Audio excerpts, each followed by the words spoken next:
Hello guys and welcome back to my channel.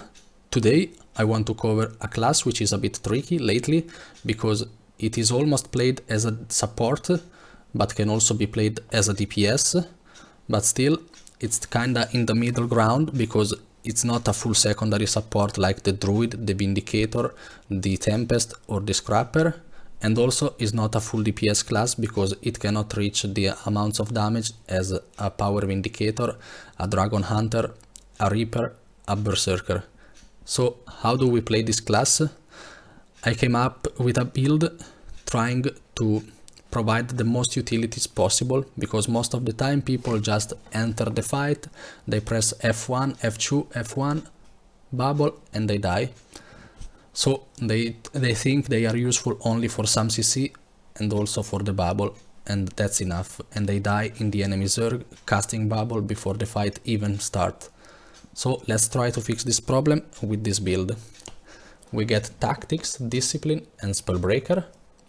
On Tactics we have this trait right here which gives us this Soldier's Focus once every 10 seconds, and whenever we hit with a burst skill we provide 3 stacks of might to our allies.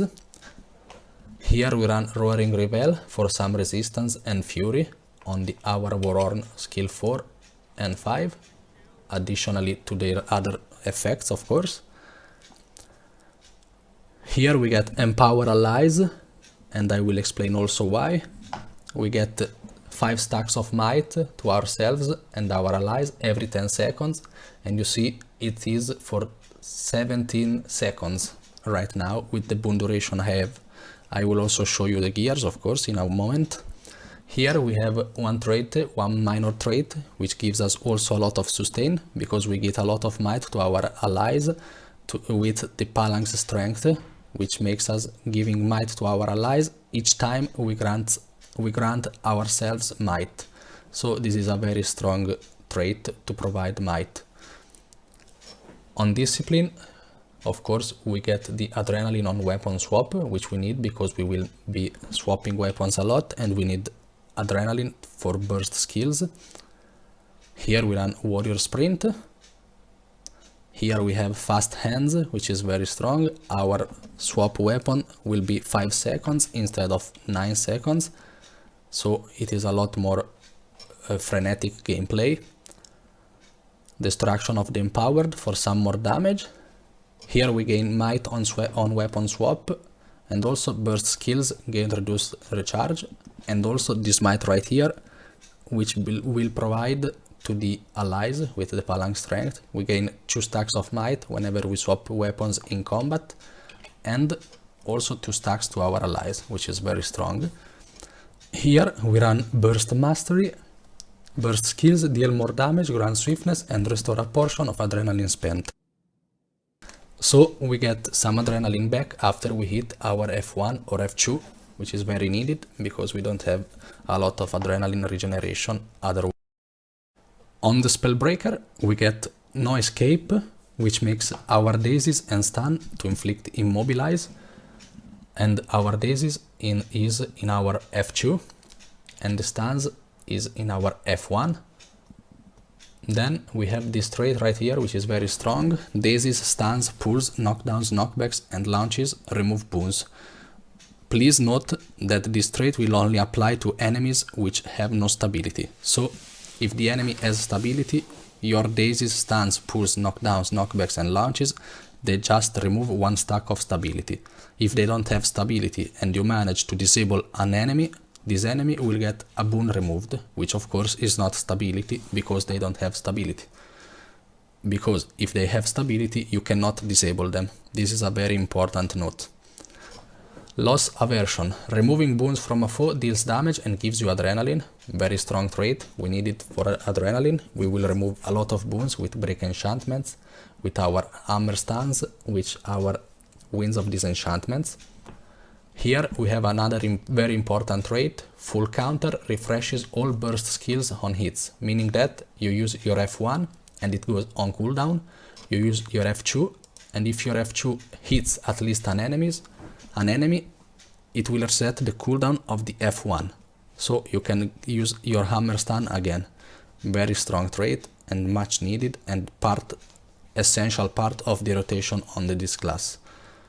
Here we have Enchantment Collapse. Removing a boon from a foe causes all nearby foes to lose additional boons. This is a very important trait because it can help us remove additional boons, and also it is unblockable, so there is no Aegis from Firebrand or Dragon Hunter which can stop this. So another strong trait. The traits for the Spellbreaker are very strong for the War vs Sword. This class was made for War vs Sword in my opinion. A quick additional and very important note about this trait right here. I read on the wiki, because I read every article on the wiki about the traits and the skills I put in a build, because I want to discover if there are some hidden features we don't know, or some bugs, or some duration variations, like in this case. This trait, Enchantment Collapse, in War vs Sword it has 1.04 seconds cooldown, so our big elite skill, the Bubble, which is supposed to remove a boon every second, will only trigger this trait right here once every 2 pulls, because of this 0.4 seconds cooldown in War vs Sword. Otherwise it should have, if it was like in PvE and PvP, the actual internal cooldown would be 0.99, and so the wind of disenchantment would trigger every pulse. But instead they made this decision, like right here, which makes no sense in my opinion, so the additional boon removal triggers only every second pulse. Keep in mind of this. So now let's get to the skills. I run Defiant Stance because this build is not super tanky right now, because we don't run Minstrel. I will show you the gears in a second. So this is needed. You enter the fight, F1, F2, F1, bubble, you are probably in a bad situation, and if needed you use the Defiant Stance, so every damage becomes heal for 4 seconds. We run the Banner of Tactics. Place a banner that grants boons and super speed and breaks stuns of an initial placement, then pulses boons to you and nearby allies. So you cast it and you break stun, apply super speed and stability. And then the banner on this area right here will pulse resistance, which is a very needed boon and one of the strongest boons in the game, for the defensive boons of course. Here we have Shake It Off, which will cure condition on yourself and nearby allies, also break stuns for affected allies. So this is an AoE break stun on the Banner of Tactics. On Shake It Off we have 4 conditions removal just by pressing it, and also break stun on you and on your allies of course. You can also cast it while stunned of course, and also while you are rolling and so on. Here we have Break Enchantments. Is an unblockable boon removal, AoE, big AoE around you. You will remove 1 boon per enemy, and also with this trait you will remove an additional boon per enemy, and still it will be unblockable. Then on the elite skill we have Winds of Disenchantments, which makes this big bubble, which removes 1 boon. It is unblockable by the way, which will remove 1 boon per enemies affected per second, and also 5 enemies in this bubble will have their boon duration decreased by 33%, meaning that if they are about to apply stability for 10 seconds while inside the bubble, they will apply stability only for 7 seconds, 0.7.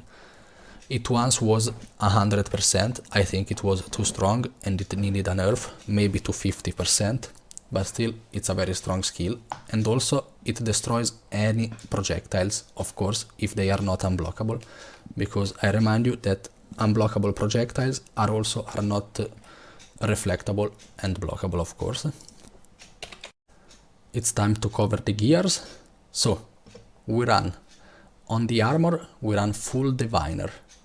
Ignore the infusions, I have them from previous builds. So we run the Superior Rune of Fireworks, which gives us some power and boon duration, movement speed, 6 stacks of might, fury and vigor for 6 seconds while in combat, cooldown 20 seconds. And also with our boon duration, of course, the value you see here is almost doubled, because if we have the food and the utility, you will almost reach 100 boon duration. So you will get 6 stacks of might, fury and vigor for like 12 seconds, once every 20 seconds. On the hammer we run superior sigil of absorption, steal 3 boons when interrupting a foe. Very strong sigil for the boon corruption, of course, the boon removal. On the sword we run superior sigil of battle, gain 5 stacks of might for 12 seconds when swapping to this weapon in combat. Also this duration must be almost doubled because of the traits of the gears and the boon duration right here. On the warhorn we run superior sigil of energy. It's an additional roll, but you can change it if you feel like you don't need enough evasion, and so you can run like superior sigil of bounty or life or whatever you feel like. The other trinkets are all celestial, the weapons are celestials, and the armor are diviner for the additional concentration. I want to show you an example against this golem, which will also attack me, and also I put on him an instability which gives him the boons. So most of the time you will be staying on the hammer, and of course you will need to swap for the adrenaline and for the might on the weapon swap, but still the sword has an immobilize on the F1, but only the first hit will be immobilizing your enemies, so it's not that good because it has 130 of range. Skill 3 is basically useless. Your skill 4 will grant swiftness, quickness, fury, and also will remove conditions which are cripple, immobilize and chill. And your skill 5 will grant like 3k of barrier to allies, resistance, vigor, and remove conditions. And also they both are combo finishers blast. I will recommend to use your skill 4, so if you remove the cripple, immobilize and chill, you will not need to use this skill which removes additional conditions, because if you use your skill 5 before the skill 4, you might remove with the skill 5 the immobilize, cripple and chill, and then this skill will not remove anything. So to maximize the boon, the conditions removal, you should always use your skill 4 and then your skill 5. But sometimes you might need the barrier, or you see your allies struggling, almost dead, you will panic and press your barrier, and also you will grant them resistance, which maybe they need to ignore the immobilize and the condition impairing movement impairing condition, sorry. Okay, on the hammer we have the auto attack, the skill 2, which is the most damage skill, but still it's very melee and only on 3 targets. The skill 3 is an AoE cripple in front of you, very needed, because it also helps you tagging the enemies. The skill 4 is very important in the rotation, it is an AoE stun around you, it's a knockback, not a stun, but still it's an AoE CC. And the last skill is a single target CC, very slow and also single target, so it's not very needed in War vs World. This is what you want to do in a fight. This is the maximum strips rotation. However, you can change it depending on your immediate needs. So like if you go F1 onto the enemy, you stun them, and if you don't stun them, it means that they have stability. And then instead of going F2, which is a daze, and daze will not work on people which have stability. So maybe you want to use your break enchantments to remove an additional boons, and maybe now you removed stability. Now you press your F2, which is a daze, and don't forget that dazes and stuns will apply immobilize. You hit your F2, because if the enemy will hit you, you will trigger the F2 and hit them. And with the trait from the Spellbreaker, you will reset the F1, and then you F1 again, and hopefully if they don't have stability you stun them again, and of course you immobilize them again. And since we are celestial, we have an additional, you see, immobilize is for 1.14 seconds and the stun is just 1 second, so the immobilize is longer than the stun, so you can cast another skill in the meanwhile. And then you can use your skill 4 as a finishing CC. And in this rotation you can fit in your elite skill whenever you feel like you would obtain the most out of it. I will cover this aspect later on some clips I made for you. So let's try to build some adrenaline from this guy. I hit him and it gets the boons. I can remove them with break enchantments, Be careful, because break enchantments is just one boon in War vs World. Now I am in PvE just to test, and it is 4 boons removed. You see, I removed all these boons. Okay, the rotation should be something like this. You press your F1, then your break enchantments to remove maybe stability if they have it, and then you press your F2, you trigger this, and you reset your F1, you hit it, and now you have an additional CC, which is your staggering blow. And if you see an enemy struggling alone, you can also use your skill 5, which is an additional very long CC. So this was the rotation. I will also show you in a clip in a second. Here I was running a different build, but the concept is the same. I am in combat, I don't have full adrenaline, so I decide to use my break enchantments just to build up some adrenaline so I can rush into the enemies and go F1 and the rest of the rotation. You see, F1 on them, F2, I hit it, it resets my F1. I used my skill 4 because I didn't need the mobility from the F1, and now the enemies are running towards me and I choose to cast my bubble. So as you see, the rotation might change depending on the needs you have at the moment, but still the double F1 is very strong and should be used wisely, because it is also a mobile skill and you can use it to reposition yourself while you are in a bad situation. Like now, I am in a bad situation, I don't know if I can manage to cast my bubble, and if I don't, I just break stun with Shake It Off and I F1 back to my commander. Or maybe I can use the sword 2, which is another mobility skill. Okay, this is a good example of a bubble. The enemy are eating everything from the bubble. And now I stun them, I swap to sword. Right now I use the immobilize from the sword because I'm just into them and I will hit them and immobilize them. Then I have break enchantments again and the fight is over. This was an example of a good bubble usage, but still the rotation maybe could be better, but still you saw it worked.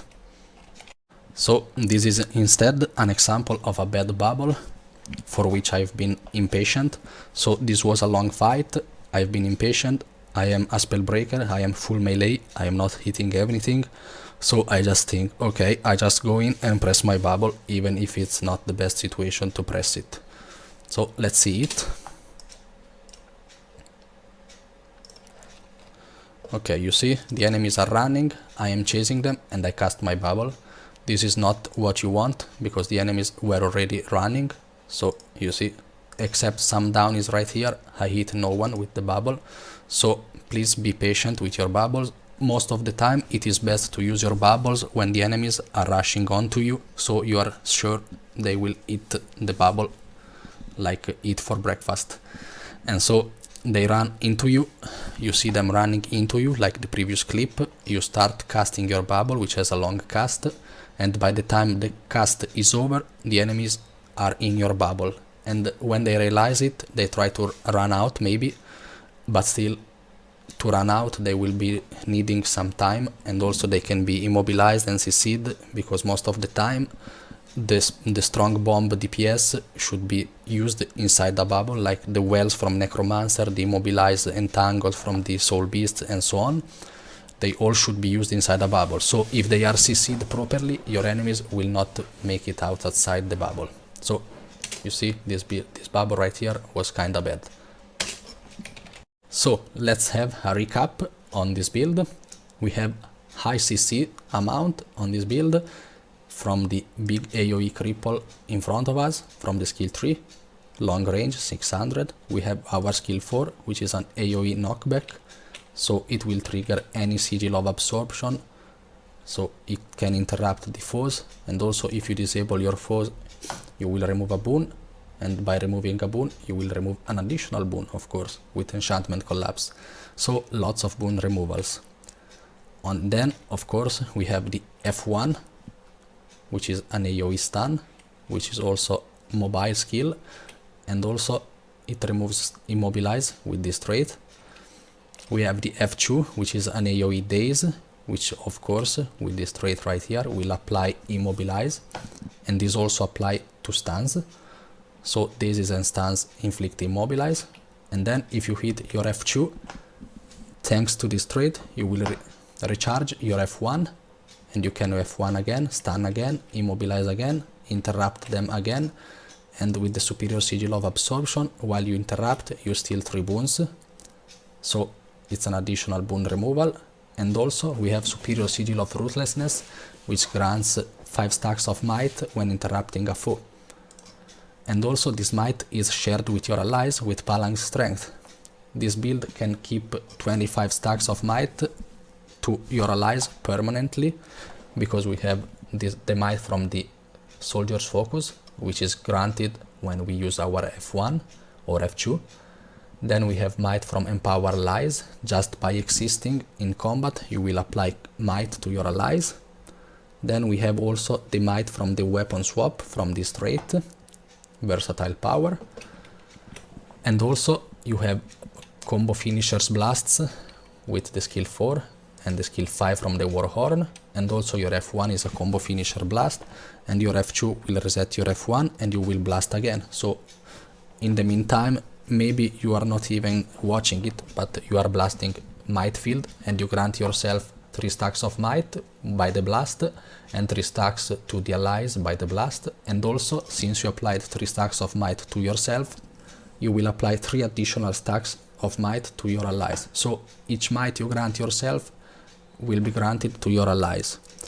Also, you have superior rune of the fireworks, which grants us 6 stacks of might when in combat. And so this might is shared to our allies. And then we have the superior sigil of battle, which is an additional 5 stacks of might when swapping to this weapon. So we will be swapping a lot while in combat, of course. And so we can grant 25 stacks of might just by playing this build as I showed you right now. You just press your F1, you interrupt, the superior sigil of ruthlessness will proc, you will swap, this trait right here will proc, then you have empower allies, you have your superior sigil, superior rune of fireworks, you have the marching orders, so you expand your soldier's focus and grant might to your allies. I hope I covered everything from this build. It has a very nice support kit, which is granted by the conditions removal and quickness, and then the resistance right here, the barrier, additional conditions removal, a lot of resistance with the banner of tactics and the skill 5. You have a stun break on the banner of tactics, also some initial stability and some initial super speed, which is very nice to engage or to run away from the enemies or to reposition. Then you have an additional condi removal and break stun, AoE break stun on shake it off. And then you have lots of CCs, which can be counted both as support and both as aggressive, because CCs make your enemy stop doing damage, and also they are more vulnerable to be killed by your allies. So this build is both offensive and defensive, because this class is not the best DPS and is not the best support, but is maybe the best hybrid build. Let me know if you enjoyed this content, and please leave a like and subscribe to the channel for more future content, and see you on to the next video. Bye!